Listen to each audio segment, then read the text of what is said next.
București, Budapesta, Budapesta, New York, New York, Cincinnati, Cincinnati, Portland. Mai bine mă aduce deasupra Rusiei, că ajungea mai repede.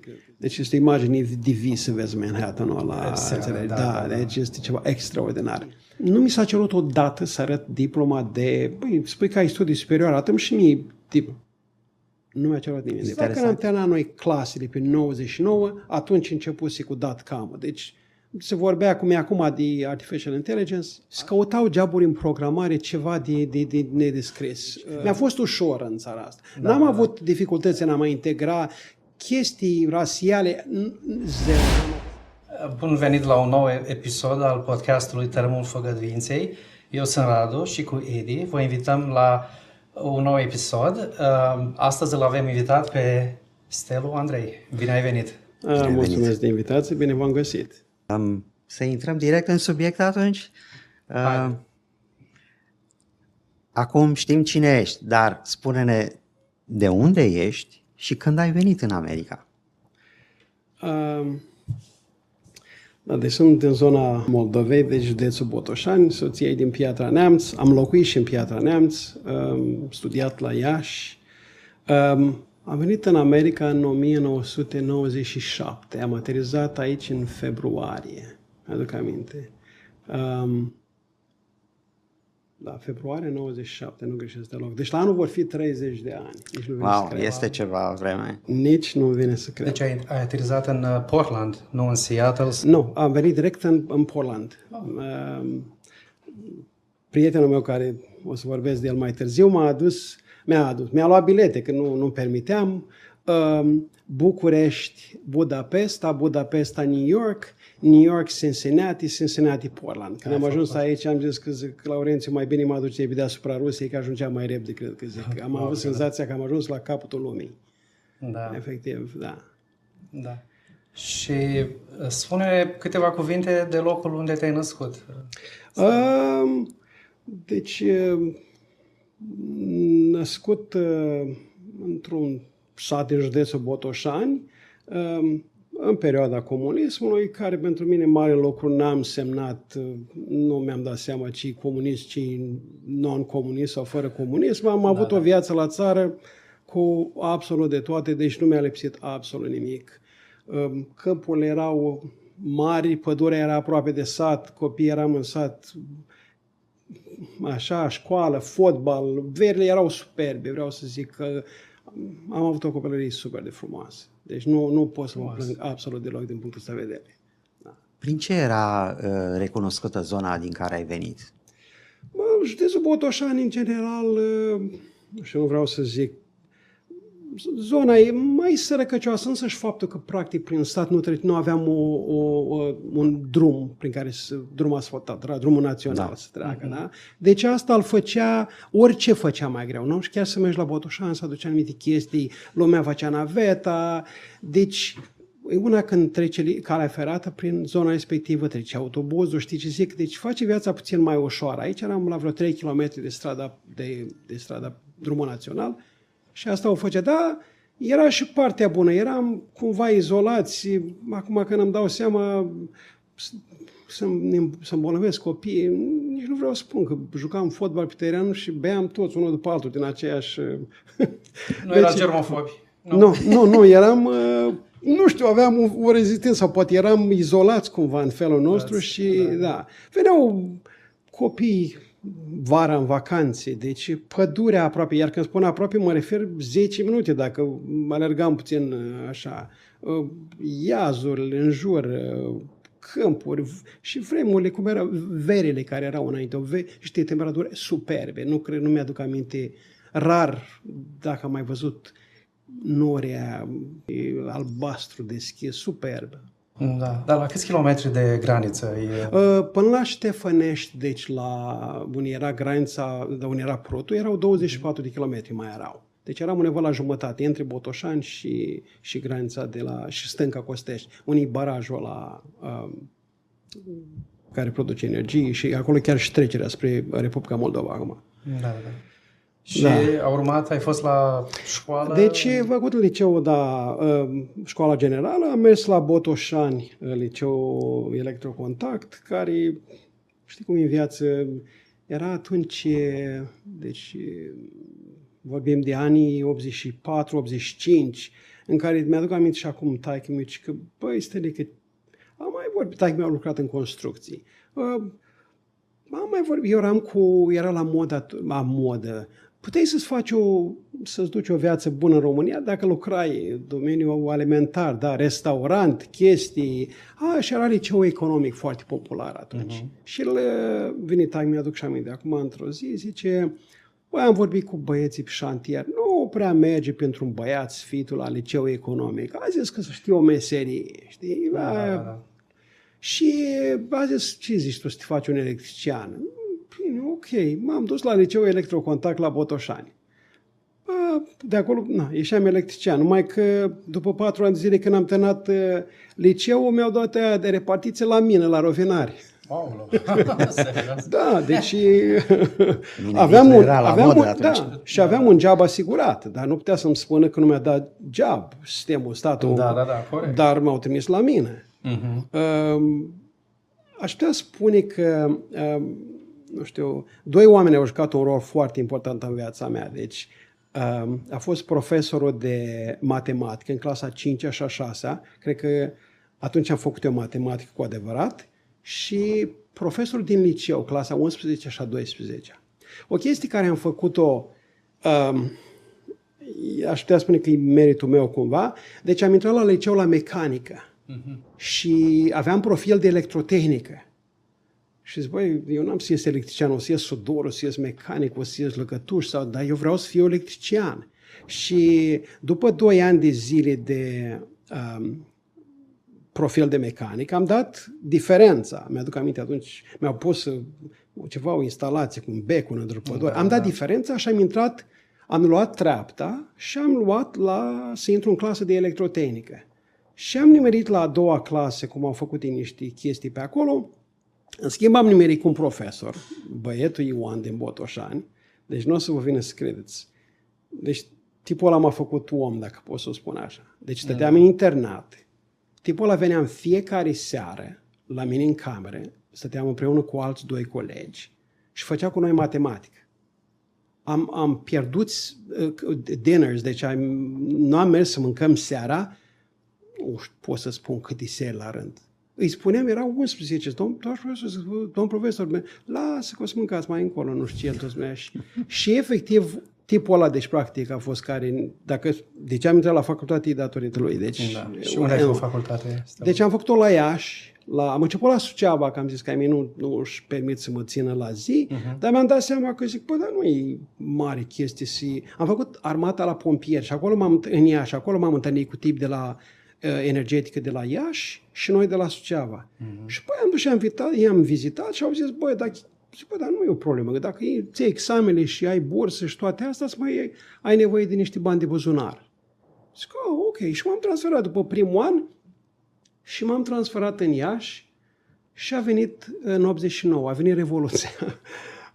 Am venit în vacanță, mi-aduc aminte, și în vacanța de iarnă. Am venit cu nașul, cum se venea atunci, da? Am înțeles. Studenți, fie nouă, nici tădeai la 5 lei, nu știu cât. După Revoluție, o chestie interesantă, ne-am urcat de pe la Verești și aud nașul, controlorul. Păi toată lumea e înjurat. Și ajunge și la mine, e un bilet. Eu uitați și pe ăsta, zic, dar ce s-a întâmplat? Păi zic, toată lumea v-ați luat bilete acum. Păi zic, ne-am luat bilete, nu s-a schimbat, gata, mergi. Băi, băiatul, zic, de acum încep treburile. Am rămas blocat, zic, fii atent la el, zic, ce... Și aia e o chestie care m-a șocat imediat după Revoluție. Da. Și asta, deci, liceul Botoșani, facultatea la Iași, terminat în 93. Am terminat, da. Stelu, scuză-mă că te-am întrebat, când ți-a încolțit ideea plecării către America? N-a fost neapărat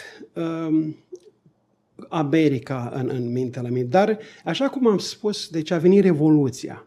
89, în vara respectivă am mers la mare. Mi-am luat eu examen, mi-au dat ăștia ceva bilete gratuite, sistemul comunist. Încă chestiile bune din care sistemul le implementase pentru studenții buni, îți dădea vacanță gratuită 2 săptămâni la mare, la munte, dacă aveai și prietena care și-a învățat bine, puteai să stai o lună de zile, 2 săptămâni la munte, 2 săptămâni la mare. Super. Deci era o chestie extraordinară. Și mi-aduc aminte că am luat la Costinești și stăteam la rând să iau și o bere. Încă nu, era penurie, era lipsă de... Și în fața mea un turc.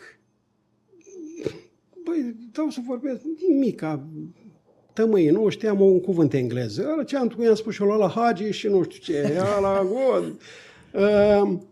Am plecat de acolo așa cu un gust amar, zic, poate eu chiar în halul ăsta să nu știu să vorbesc o limbă ceva. Și mai ales că noi lideri politici, Roman, 7 limbi, primul lider care a vorbit engleză. Da, și zic, băi, nu se poate, zic, nu, trebuie să mă apuc să învăț eu engleză, nu, neapărat. Și mă duc, aveam o verișoară la Constanța, avea ai ceva cărți de engleză? Păi m-a dat o carte clasa a doua, să nu știu ce mi-a dat. Zic, băi, iau pe asta, eu plec de la zero. Atâta știam să pronunț thank you, că am auzit și asta am spus-o de fiecare dată în America. Și numele la primul ministru din Marea Britanie, Margaret Thatcher. Două cuvinte. Și în rest, am ajuns acasă, vara aceea am tocit singur cărțile alea două, așa, și am mers în facultate, am început anul 3 și am găsit o carte de Alexandru Ștefănescu Drăgănești, și acum mi-aduc aminte. Deci o carte groasă, vorbim de ceva de genul ăsta. Cartea ce am buchisit-o pagină cu pagine. Deci luam învățam cuvintele noi, traduceam lecția în engleză, din engleză în românești, închideam cartea, traduceam din nou din românești în engleză, comparam să văd dacă a făcut bine, făceam exercițiile. Deci nu mint, colegii, dacă o să urmărească vreunul dintre ei acest podcast, pot să confirme. Deci, băi, eu n-am văzut niciunul ca tine atâta ambiție într-un om să învețe singur engleză. Un an de zile am buchisit la cartea aia. Și ține cont că nu avea YouTube. Deci voiam să ascult ceva engleză, dădeam prin radio niște posturi, li bruiau ăștia, n-auzeam nimica. Deci știam foarte bine gramatică, știam foarte bine cuvintele să așa, pronunția mi era și nu aveam exercițiu vorbirii, practic. Și, nu știu, a început ideea plecării. N-a fost neapărat că nu sunt un aventurier de ăsta, dar cred că a fost o chestie în care s-a deschis lumea, s-a deschis porțile României. România era deschisă la exterior. Și zic, băi, vreau și eu să plec, să văd, nu știu de ce, vreau să plec. Iar vorbim de anii 93, în care a plecat din România sau măcar a menționa, deja s-a aducea o etichetă de asta, ăsta ceva rău cu el. Dar de cum adică să pleci? Ce pleci? Unde să pleci? Pentru că după Revoluție plecau tot felul de... Dar nu era atât de popular ideea de a pleca, înțelegeți? Și zic, deci, și în general era privită ca o chestie imposibilă. Deci este o chestie care tu nu poți să o faci. Deci nu știu de ce vorbești, dar nu poți, din România nu se pleacă, nu se emigrează. Se pleca în Canada, trebuia să pui dosar. Și am început să mă interesez.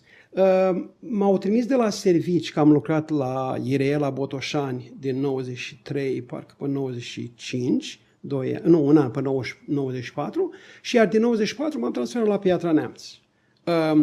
Și m-au trimis la un curs ceva de calificare, nu știu ce, și eu umblam pe la ambasade. Deschisese ambasada Africii de Sud, parcă m-am dus să-mi iau ceva formulare. Am fost și eu la ambasada aia.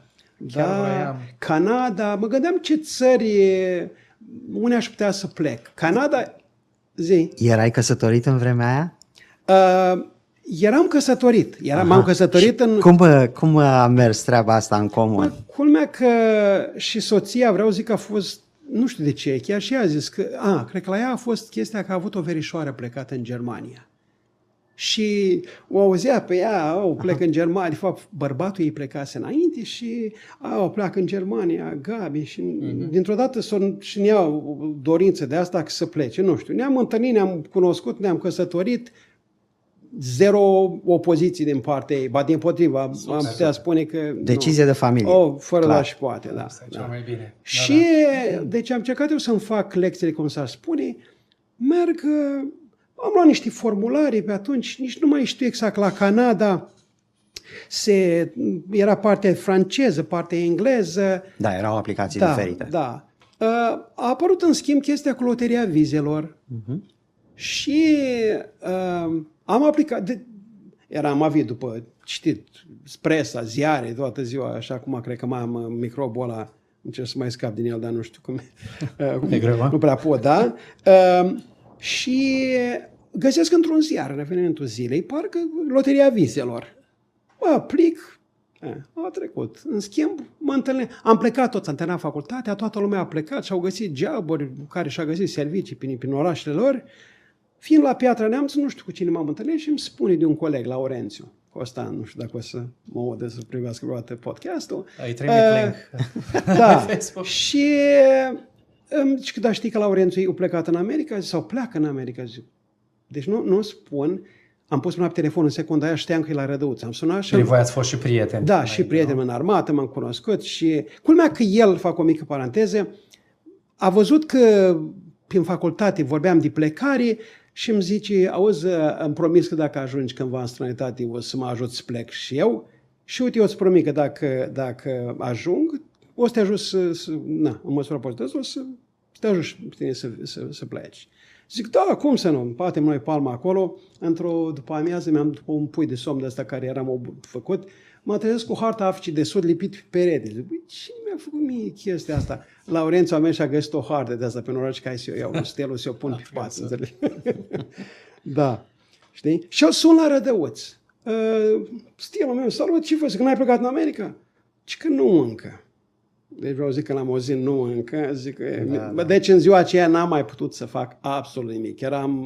Zic, băi, la ori pleacă în America. A plecat Laurențiu, a fost și anul 2 la loterie, soția dacă mă râdea de mine, zic că, băi, tu nu ești norocos, lasă-mă, al 3-lea an aplic eu. Zic, bă, da, vezi că vine deadline-ul ăla, să termin, nu mai primesc aia scrisoare, hai. Am pus a 3-lea an, am trimis scrisoarea și în anul în care a terminat soția facultatea, a venit în vara aia la Piatra Neamț, a mers la interviu pentru un job. Am impresia că exact în ziua în care am venit de la interviu, am văzut în poștă un plic mare. Portsmouth. Zic, ce e asta? Deci nu venea să crezi. Zic, nu, am început să mă rostogolesc așa încetul prin dormitor. Zic, tu știi ce este asta? Asta e Loteria Viselor de America. Asta a fost 96, vorbim de vara 96, l-am sunat pe Laurențiu, i-am zis că am câștigat, a trebuit să vină al 2-lea plic. El, în 97 de acum, ne-au trimis răspunsul, ne prezentăm la ambasadă, la care el zice că stai până în aprilie sau în mai că vin în România în concediu. Zic, dorm jos pe o saltea, dar acum vreau să plec, nu mai stau o zi aici, știi, nu mai stau. Dar no, mai gata, hai că vreau să vin. Ok, mi-au luat bilete omul și din nou am ajuns în America. O chestie la care vreau să o accentuez, când am plecat din București, m-a condus un fost coleg de facultate. El îmi spune, după aia m-am întâlnit cu el, că îți aduce aminte că ai spus copiii tăi nici măcar nu o să vorbească românește, nu o să-i înveți. Eu am rămas șocat, pentru că ani după aia, când am avut copii și așa, prima chestie a fost să învăț copiii să vorbească românești, să scrie, să citească, să... Nu pot să-mi explic cum a putut să înțelegi.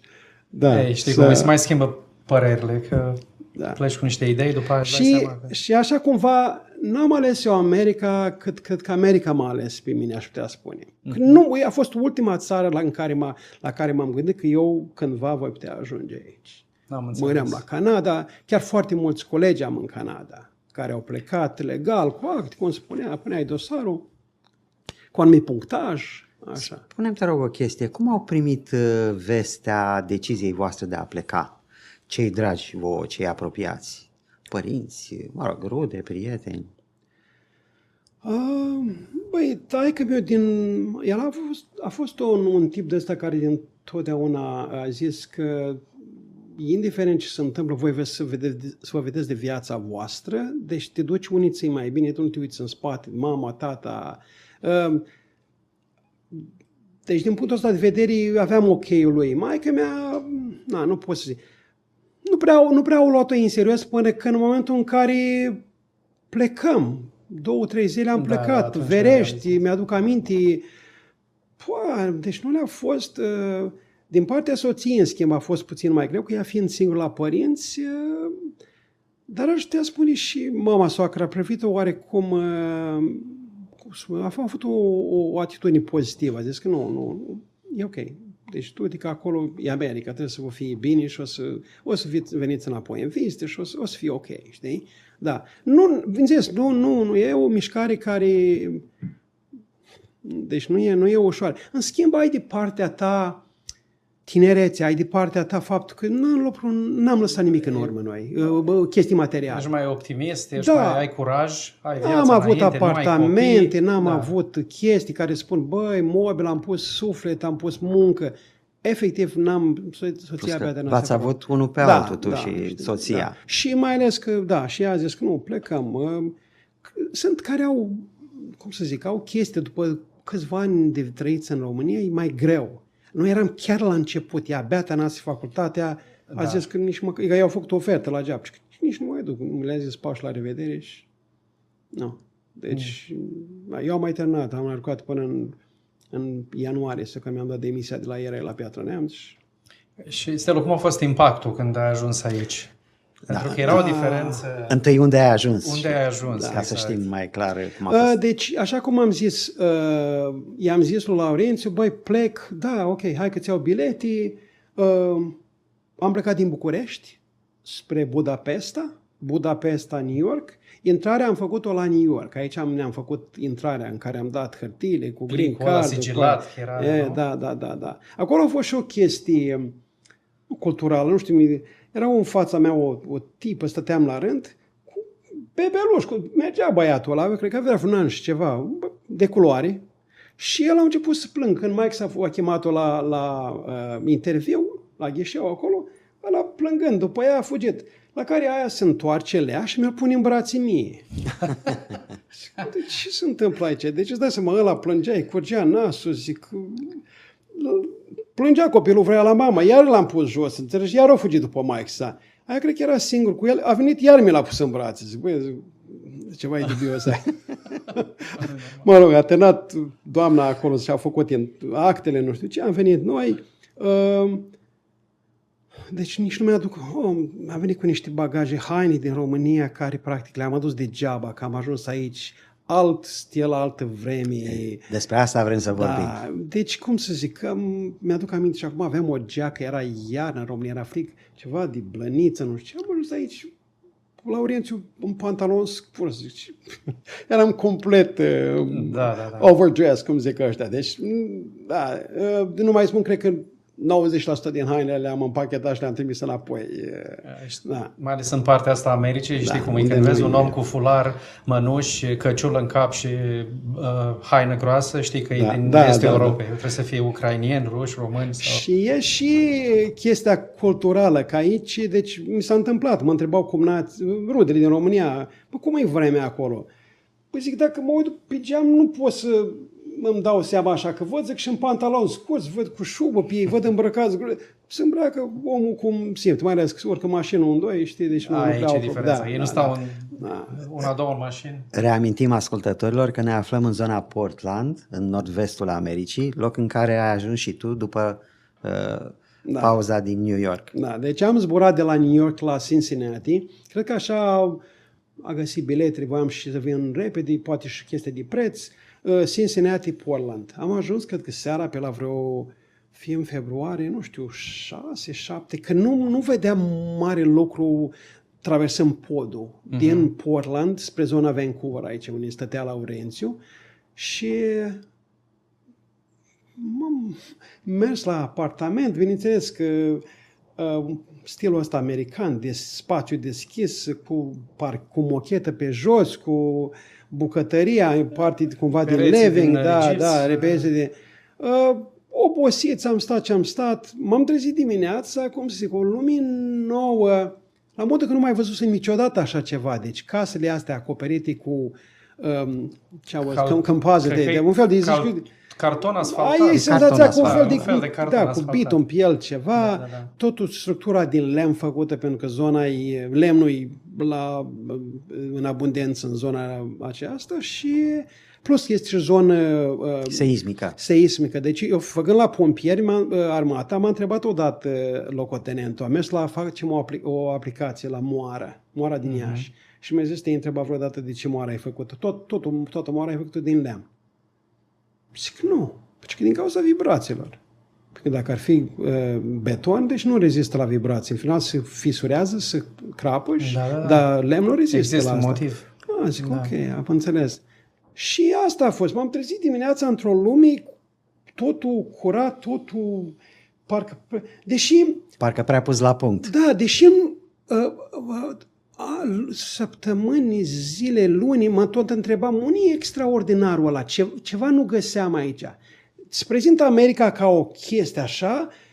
Eu venit din România, zic, da, niște străzi. Ce în România n-am putea să le aveam așa sau scurate, da, autostrăzi. Nici zgârie în ori aia. Bine, că poră nu asta e prea imaginea sunt. Hollywood-ului. Da. Nu stăm toți în Beverly Hills cu palmieri în față și cu... Da. Și chiar și faimoși zgârie în ori. Mi-aduc aminte că a doua seară la Orange facem o plimbare să vă dau un tur de downtown Portland. Zic, mergem. De 2 ori ne-am vârtit în jurul lui. Seara sunt spectaculos, mai ales că Portland are podurile astea care cumva te ridică și vezi tot downtown-ul cumva de la înălțime. Dar nici ăștia parcă nu mi se păreau atât de înalți. La New York e altă chestie. Zburând înapoi după un an de zile, parcă înspre România am zburat, cred că decolam deja pe la vreo 7-8 seara, începea să se însereze. Deci este o imagine de vis să vezi Manhattan-ul ăla. Da, deci este ceva extraordinar. Dar asta a fost chestia. Parcă era un extraordinarul ăla pe care îl prezint despre America, care este prezentat, care nu-l găseam. Ani de zile trăind aici, de fapt, nu te aștepți. Extraordinarul ăla e în modul cum e structurată societatea, poate cât e de bine, cât e de ușor să mergi să faci o hârtie prin telefon, cât e de ușor să spui, ok, vreau să mi se aduc ceva acasă, eu știu, niște pământ să pun în fapt pe straturi sau ceva și să las omul asta, chitanța, tot. Deci, am rămas șocat când am mers să-mi fac driver license, ID-ul, da?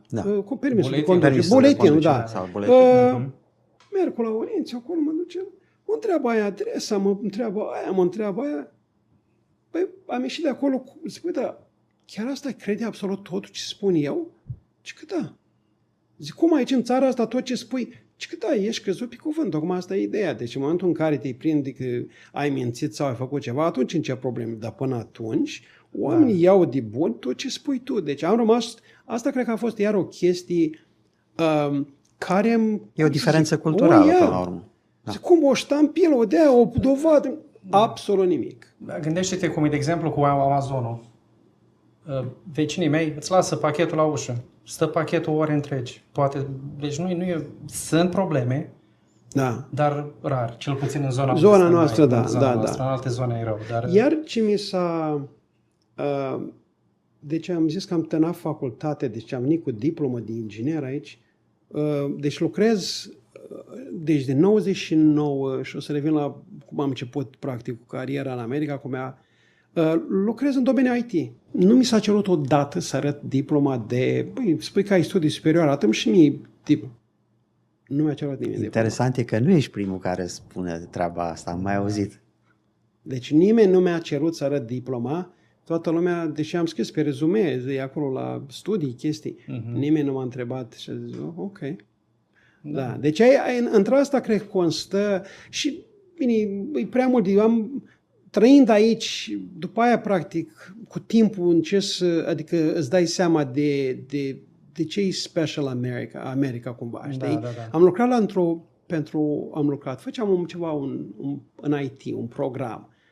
Și am mers în atelierul unii făceau blinds-uri de-astea pentru draperii care le pui pe geam. Și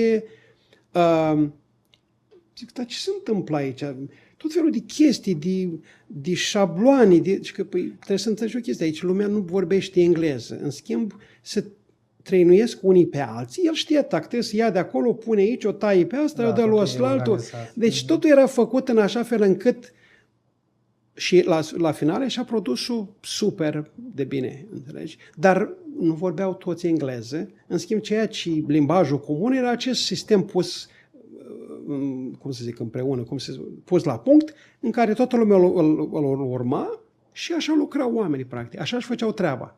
Zic, wow, interesant, foarte interesant. Da, a rămas în principiu tot așa, doar că informația vine acum prin computer, există niște programe care îți oferă pictograme cu procesul de producție și oamenii urmează aceste pictograme în linie. Da, vorbeam de servici.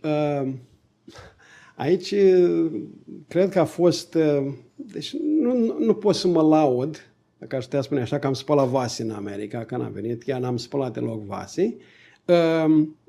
Foarte mulți au în istoria lor, da, în povestea lor în America începe cu spălatul vaselor la un restaurant. Nu, pentru mine nu s-a întâmplat așa ceva. Am venit la prietenul meu Laurențiu, deci am avut unde să stau, n-a fost presiunea asta a timpului, a ce mănânc mâine și în schimb, hai să-mi caut și eu ceva de muncă. Bineînțeles că nu era ca în ziua de astăzi, totul trebuia să iau ziua. Internetul era la început, atunci în 97 era... Deci când am văzut că mi-a arătat Laurențiu că a intrat la bancă să-și vadă balanța, cu dial-up, cu... Zic, wow! Deci asta era, am lăsat în România, mi-aduc și aminte, acum la servici, file serverul nostru avea 800 de kilobytes.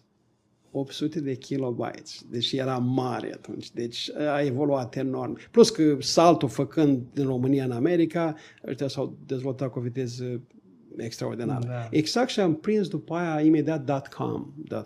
Atunci am intrat în IT. Dar până a intra în IT, deci primul job vreau să zic că am făcut ceva, nu știu, simplu să vă explic, niște cabine, când vrei să speli bloc motorul de la o mașină, practic, ăștia aveau un fel de cabinet, un fel de dulap mare, în care la baza lui avea o pompă cu niște apă, puneai săpun în el și puneai bloc motorul înăuntru și îl învârtea și cu un fel de... O mașină de spălat. Da, un fel de mașină de spălat.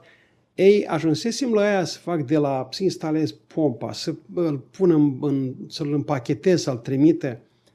Băi, era o muncă fizică care eu eram cumva dezobișnuit după 3 ani de inginerie în România. Am ajuns îmi crăpase mâinile. Se poate, eu n-am avut mâini crăpate nici la țară în halul ăsta, înțelegi? Nu știu, cred că a fost, nu știu, a fost o chestie, nu aș putea spune neapărat grea, dar mi s-a întâmplat, zic că, da, e temporar acum, deci nu o să fie o problemă. Deci după aia au început foarte mulți să intrau pe chestia de manufacturing, de făceau producție la modul, zona asta era renumită atunci, cel puțin pentru partea pe electronică. Erau Sharp, care aveau Microchip, aveau filiale aici. Noi am lucrat la AVX, compania care făceau niște condensatori ceramici foarte micuți, tot felul. Nu mai este deschis. Nu, s-a închis. Dar vreau să zic că era locul ideal în care niște emigranți puteau să aterizeze, să-și iau un job. Nu era presiune să se integreze. Da. Partea bună care erau foarte mulți imigranți. Nu ți era rușine să vorbești engleză. Deci ne înțelegeam între noi perfect. Venea câte un american și spunea, eu nu știu cum vorbiți voi, că eu nu prea vă înțeleg, înțelegi? Deci omul american, știi cum, ei așteaptă o engleză. Sunt obișnuit cu un anumit tip de accent, știi, pe care noi atunci, poate nici acum nu-l aveam, știi? Dar nu l aveam deloc. În schimb, și noi eram inhibați. Vorbeam cu vietnamezi, cu filipinezi, Și vă foloseați de mâini. Și, da, dacă puneam mâinile în buzunar, na. Era cam greu după aia, da. Dar cred că asta era chestia foarte bună. Nu eram inhibați, noi de ei de noi. Deci, erați la fel, de ce să fiți? Da. Nu știam cuvinte, nu știam, ne ajutam, ne înțelegeam. A fost, 2 ani de zile a fost extraordinar. Până când după aia m-am găsit în IT, domeniul IT. Cum te-ai orientat spre IT? De la energetică la IT? Da. Cred că a fost și o chestie, nu știu, strategică. Am venit aici în America și mă așteptam prietenul meu, Laurențiu, să fie deja lămurit direcția pe care să o luăm, înțelegi?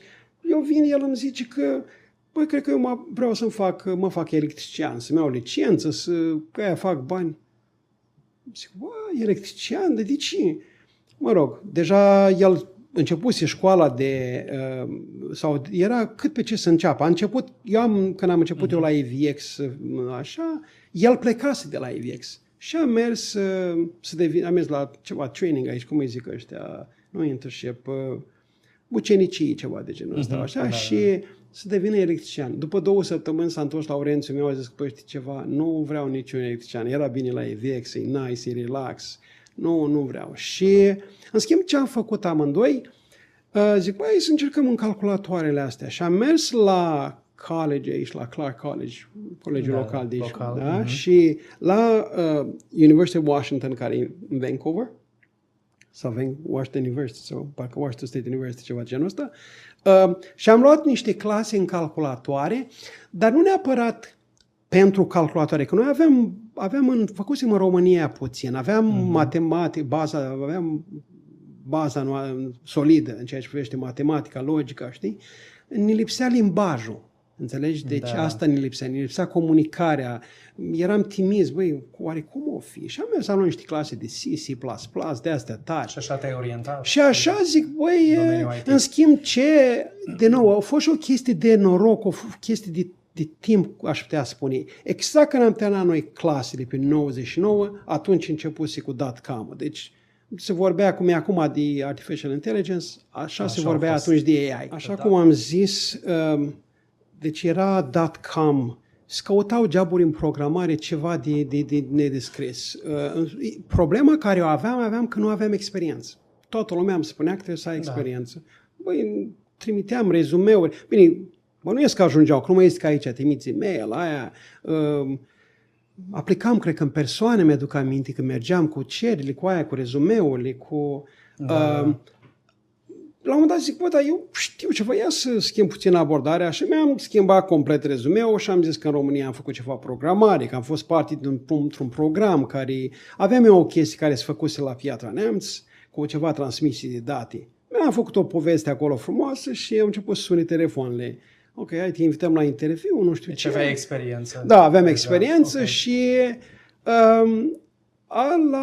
cred că după câteva interviuri am nimerit o firmă de aici, din Vancouver, care făceau un program, practic, tot ce înseamnă datorii în America necolectată, dar îl colectează niște collectors, cum îi zic ei, deci firme de asta de collectors. Companiile astea rulau pe un program The Collector System, care era scris de companie, avea 30% din piața din America. Deci o companie locală. Și am avut noroc că voiau să-l rescrie, nu știu ce. M-a luat un tip, vorbeam, o să lucrez cu un tip din Finlanda, nu știu ce. Zic, băi, ăsta, deci tu îmi spune că o să lucrez, eu nici nu mi-a zis că că sunt angajat sau nu, dar și m-am angajat. Zic, wow! Încă o chestie care, nu știu, uneori cred că nu știam să type, practic, la calculator. Nu, zic, bă, dacă intră în programare, nu pot să merg cu 2 degete. Da. Și zic, trebuie să mă învăț să tipăresc, practic, cu toată mâna. Și am găsit eu cu Laura, am găsit o dischetă, de asta avea un programel. Mario? Ceva de genul ăsta, da. Și începeai pac. Da. Așa s-au potrivit treburile, încât am terminat toate literele, în afară de numere. Și când eram deja cursi, că îți dădea câteodată propoziții, anumit paragraf să-l type, exact când am tipărit, atunci am primit și oferta de servicii. Dar zic, bă, dar mă duc așa, o să uite ăștia la mine, dar am zis, știi ceva, cât de greu îmi va fi înapoi la 2 degete, eu nu mă mai întorc să type cu 2 degete, înțelegi? Și ăla, practic, nu știu, a fost o chestie de timing, așa. Job-ul în programare l-am luat exact în momentul în care eu am învățat să type, să scriu la calculator cu amândouă mâinile, știi? Și de atunci, practic, da. Și acum tot în domeniul ăsta lucrezi? Acum, deci, da, am lucrat în IT din 99, aș putea spune. Din punctul meu mă consider foarte norocos. Nu știu, am avut inspirație, noroc, că uneori, nu știu, și sunt tip pregătiți, dar nu știu, un tip de atitudine și când mergi la servici, știi ce se întâmplă? Deci, sunt anumite companii care vor să le urmezi, să intri în șablonul lor. Trebuie să înțelegi să fii parte din echipă, Știi ce zic? Sunt alții care sunt mai rebele. El nu vrea să facă asta, că el nu suportă să facă. Deci, practic, jumătate din viața ai petrecută în România, jumătate în America.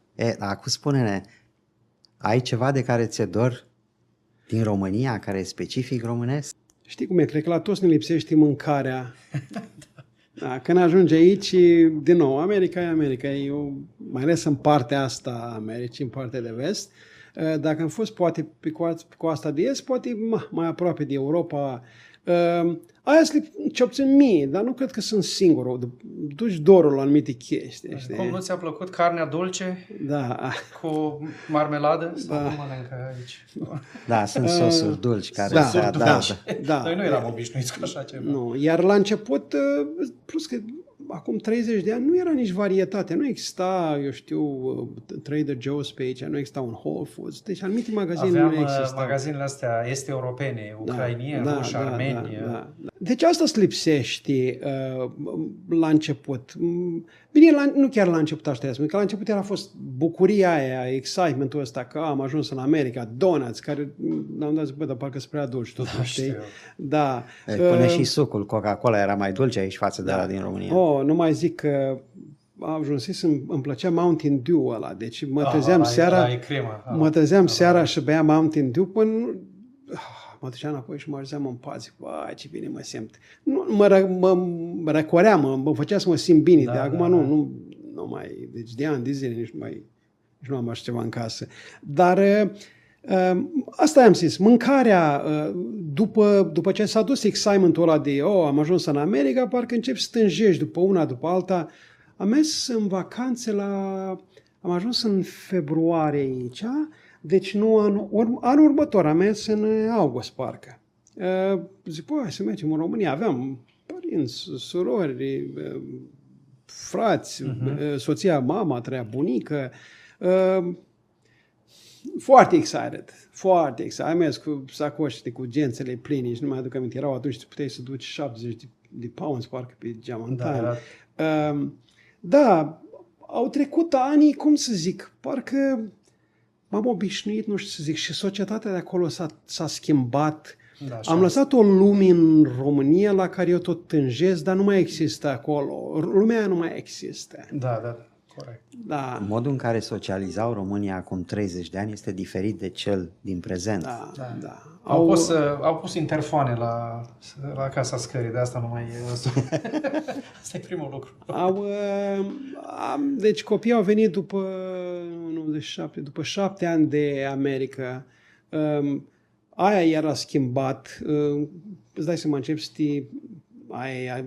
atenția, acolo te concentrezi cel mai mult. Acum, crescând copiii, uitându-mă în România și aici, parcă nici nu e o diferență nu e nicio diferență între cum sunt copiii de aici, pentru că toți se inspiră de la aceeași sursă, de acolo își trag, de pe internetul, social media. Da. Pe că noi când am venit, era diferență culturală între noi, trăiți educați în România și aceeași vârstă trăiți educați în America, înțelegi? Da, acum reperele sunt comune, au aceleași valori. Da. Pentru noi a fost diferit.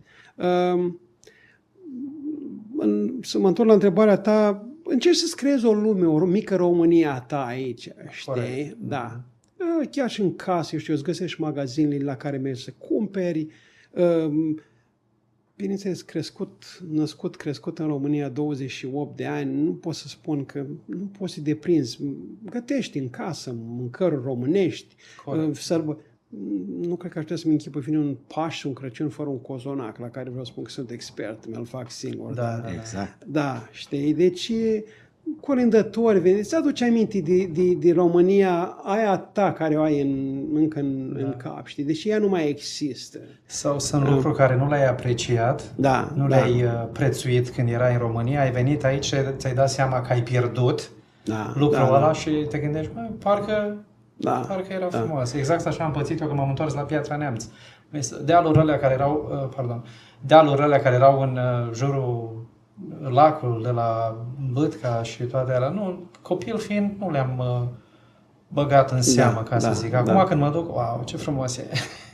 Apreciez mai mult. Da, și chiar, nu știu, mă gândeam așa, deci viața trăind la țară acolo, Are viața la țară nu era chiar atât de simplă, era frumoasă, nu era atât de ușoară, aș putea spune, sau alții ar fi spus. Și atunci mi se părea puțin, aveam anumite constraint, cum ar spune, n-am voia, fă aia, e treabă la țară, înțelegi? Așa. Dar, în schimb, ne maturiza, cred că aș putea spune. Da. Deci, efectiv, ne maturiza, venea vara. Păi nu prea aveam eu timp să mă gândesc că baia era una, bacia, du-te, fă asta, face aia, știi ce zic? Da, e cumva o viață simplă, dar mai... Adică trebuie să faci ceea ce trebuie făcut ca să... Da, exact. Și am venit aici, îți dai seama, e o viață, e o altă cultură, o altă societate structurată complet diferit. Confortul în care trăiești. Și au fost și ani, am trăit 28 de ani într-o țară și chiar mă gândeam acum într-o zi, cred că vreun an și 90, băi, câți ani, câte zile am trăit în România, că vreau să știu exact unde sunt la jumătate. Da, deja am mai mult educat 3 de ani. Scuze, vreau că vorbim de trecut, dacă ar fi să te întorci înapoi, în momentul în care ai venit în America, care ar fi un lucru care l-ai schimba? Ce ai face diferit?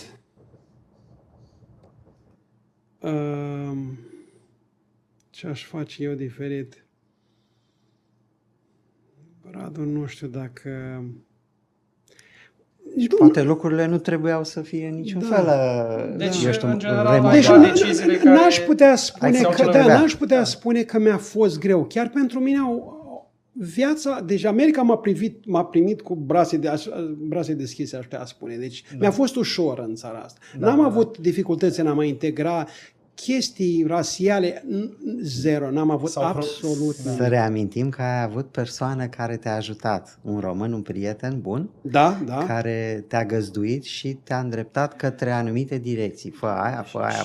Plus programul ăsta prin care Loteria Vizelor, ăsta e un program care nu ai nevoie de avocați când vrei să rămâi aici. E un proces foarte simplu, îți depui cererile, îți vine green card-ul, îți iei dacă aș putea să simplific, aș putea spune că cineva m-a luat de acolo și m-a așezat aici, ești în America. Deci în 3 luni de zile să ai green card-ul, care le spui la unii 3 luni, după 5 ani cetățenia.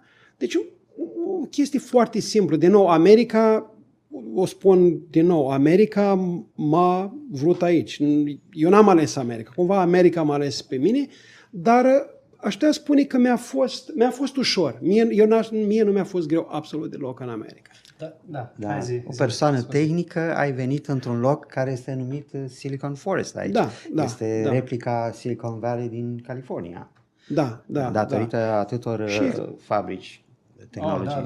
Și așa cum am spus, exact cum, deci am avut la cine să stau, a fost presiunea unde dorm mâine seară, ce mănânc. Deci chiar și prietenul meu, el mi-a zis că a stat la o altă familie de români. Deci cumva, iar la mine au venit alte 3 familii. Deci cumva am început să ne ajutăm unii pe alții cu Loteria Vizelor și care câștigau. Așa, colegă de asoției, așa și tot așa.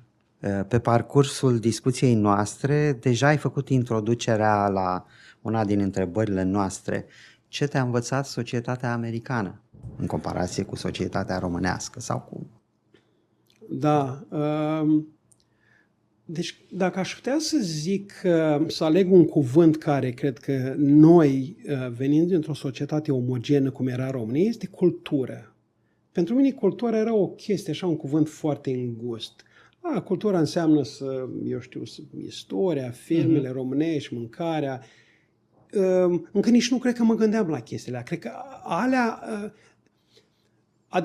Adevăratul sens al cuvântului cultură, cred că l-am descoperit venind în America. Pentru că, după părerea mea, cultură este că diferențele care practic se fac, te uiți la un lucru, eu pot să văd ceva, tu vezi complet altceva. Da? Pentru mine un burger nu înseamnă absolut nimic, este niște mâncare. Pentru americani este parte este 4th of July, 4 iulie, da? Vorbești cu cineva din Asia, ei se îmbracă altfel, noi ne îmbrăcăm altfel. Deci este totul parte din diferențele astea culturale. Asta e cuvântul, cred că asta e ceea ce am învățat aici. Deci de asta și toți te simți bine în America și ești primit, pentru că nimeni nu-ți face reproșe, nimeni nu spune nimic, dar cred că totuși aceeași chestie depărtează lumea. Chiar și într-un cartier, asta e părerea mea. Deci închipuiți că este cineva din Africa, din Europa, din America de Sud, parcă vii acasă, ai vrea să faci o glumă cu ăla, dar zic, nu știu dacă o să o înțeleagă, mai bine tac din gură, nu mai zic nimic, știi? Nu vreau să-l supăr, nu vreau să-l jignesc, poate omul o să o înțeleagă altfel. Ei, în țara ta nu, așa ceva nu se putea trece, știi? Pățești cum am pățit eu când am fost la film prima dată. M-am dus la un film aici în America, când râdeau ei, nu râdeam eu. Când râdeam eu, nu râdeau ei. Știi? Mi-am dat seama că vedem lucrurile foarte diferite. Dar știu că ai doi băieți, Stelu. Ce spuneai despre România de data asta? Așa cum am zis, deci s-au născut copii și primul meu gând a fost să învăț românește. Deci când au început să vorbească, deja aveau 5-6 ani, zic, să învăț cum să învăț eu să vorbească, să scrie românește. Nu mai spun că am încercat să-i cresc în tradiția asta românească. În casă tot timpul se vorbește românește, deci nu s-a pus problema asta. Ei la început vorbesc românește, ca toți copiii de aici. Odată ce ai doi copii, deja poți să e 100% că al doilea nu va mai vorbi românește atât de mult ca primul. Pentru că ei între ei se duc să se închidă în cameră și încep să vorbească în engleză. În engleză, corect. Da, asta este. În schimb, am zis că înainte de a merge la școală, trebuie să-i învăț să vorbească, să scrie românește, să scrie și să citească. Și am învățat alfabetul, i-am învățat să... Exact cum ne învăța pe noi, M-A și... Vreau zic că i-a ajutat chestia asta. Deci ajunsese la școală să spell, cum e când îi pun pe ei, să spell cuvintele, să le scrie în românește. Deci, throughout. Deci, a zis, dar cum le spun în românește? Zic, serios, da. Și am mers cu ei în România. Am mers cu ei, vreau să zic, nu știu cât să zic, cea mare are 22 de ani, până acum vreo 5 ani, cred că am mers 12, 13, nu, am mers în România, am fost ani în care mergeam an de an, mergem și la Botoșani și la Piatra Neamț, la soții, mergeam la mare, deci pentru ei România nu e o țară străină. În schimb au crescut, au început să devină, să maturizeze, să-și dezvolte personalitatea lor, dar nu pot să spun că nu rezonează cu România, cultura românească. Deci, de multe ori îmi spune, m-am întâlnit cu un tip din România. Zic, serios, dar de unde era?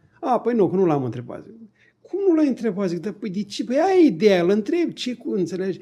E superficialismul ăsta care îl mai găsești la, nu știu, la generația asta nouă, nu neapărat aici în America.